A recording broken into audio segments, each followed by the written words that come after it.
সকালবেলা থেকে মনটা খারাপ।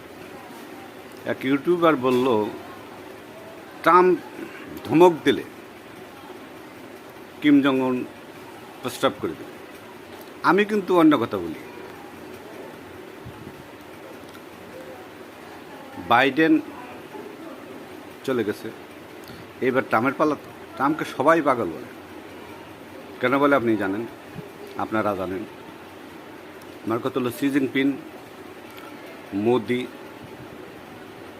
কিম জং উন, রাশিয়ার প্রেসিডেন্ট যদি 4 জনে শুধু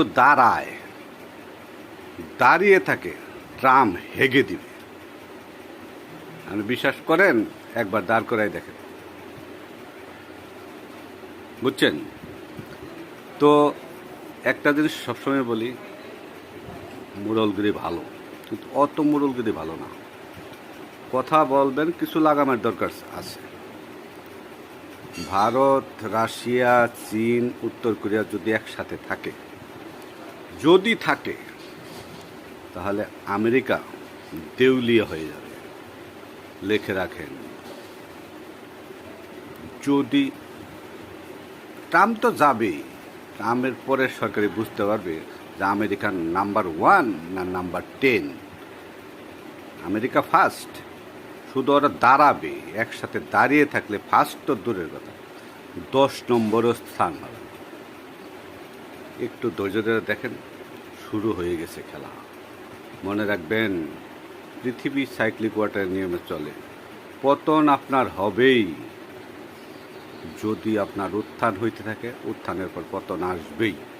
আপনি যতই আমেরিকাকে উপরে রাখেন না কেন, আমি জানি সে সুপার পাওয়ার, কিন্তু এই 3 জন 4 জনের কিন্তু কম না।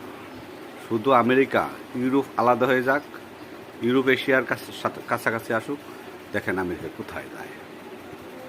আমেরিকা ইউরোপকে নিয়ে অত দূর, 7 সমুদ্র 13 নদী পার, ইউরোপ তাকে সাথে নিয়ে মোড়লগিরি করতেছে। ওদিকে আছে অস্ট্রেলিয়া। আমি এই জন্য বলি, ট্রাম্প মোড়লগিরি করুক, যদিও পারবে না, কিন্তু করুক সেটা ভদ্রভাবে। ইরানকে আচমকা বোমা মেরে দিলেন, কারোর কাছে জিজ্ঞাসা করলেন না।